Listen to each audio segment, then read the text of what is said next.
and welcome. My name is Mariya Ilyas and I'm a Foreign Service Officer currently in Arabic language training.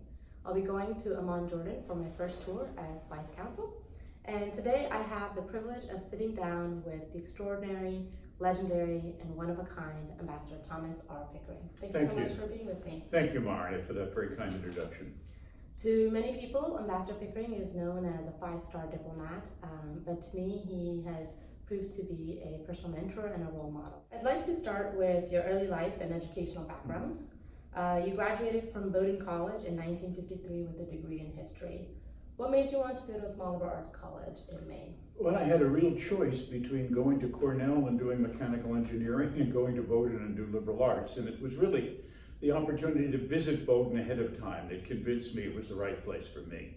Did world events at the time affect the climate on campus? We often find college campuses to be hubs for social change or political change. I think less than they do today, in part because I think that's the influence of social media. But those of us who are interested in the world outside of Bowdoin were interested in what was going on. I remember listening on the radio to the coronation of Queen Elizabeth, for example, that took place, I think, in my last year, or my next to last year. So you've already talked a little bit about the path that led you to the Foreign Service, but what was the constant factor that was pushing you to want to become a diplomat? I thought a lot under the influence of my mother in particular, interestingly enough, that public service was a good career. And then at Bowdoin, a number of the people under whom I studied encouraged me to look in that direction as well. So I was in fact propelled, if I could put it this way, by this combination of interest to look at the State Department, take the exam, see how I did, and move in that direction. And it worked, and I enjoyed it, and I never looked back, and it was perhaps the wisest decision I made, but also one of the luckiest decisions I made. The Thomas R. Pickering Graduate Foreign Affairs Fellowship is funded by the U.S. Department of State, and it prepares young people for careers in the Foreign Service. I'm a proud Pickering Fellow myself. So the fellowship was established in 1992, and one of the core principles is diversity is a strength in our diplomatic efforts. I know you're very passionate about this topic. I know you've spoken about it as well. You and Ambassador Edward Perkins talk about the need for greater diversity in the State Department.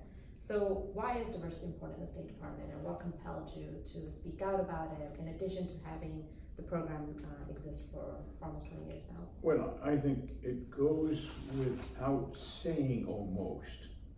Any successful foreign policy has to be reflective of national interest. It is in many ways also something that has to be part of our national ethic, and how various Americans of various backgrounds, education, experience, and cultural traditions look at foreign policy is an important ingredient in the confection of a foreign policy. What advice do you have for diplomats of the 21st century?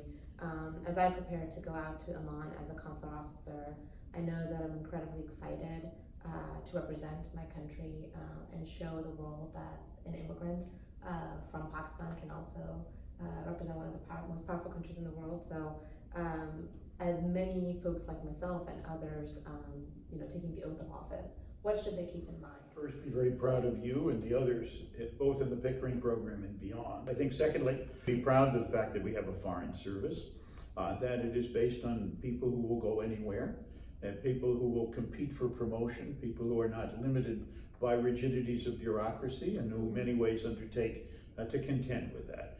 But I think for foreign service officers, my best advice is quite simple.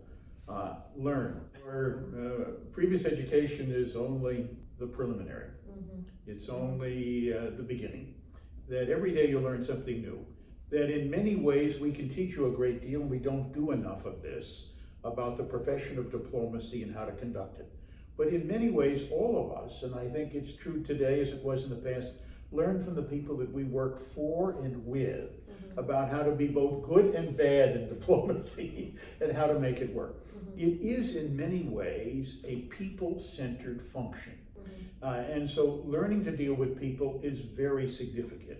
And you learn a great deal. You learn that listening is not just hearing what the other person says, which is essential, but using that to figure out what they might mean. Well, thank you so much again, Master Pickering. It's been a pleasure to speak with you, learn from you, and I'm very grateful for this opportunity. Thank you, Mariya, and I appreciate you coming by. Thank you.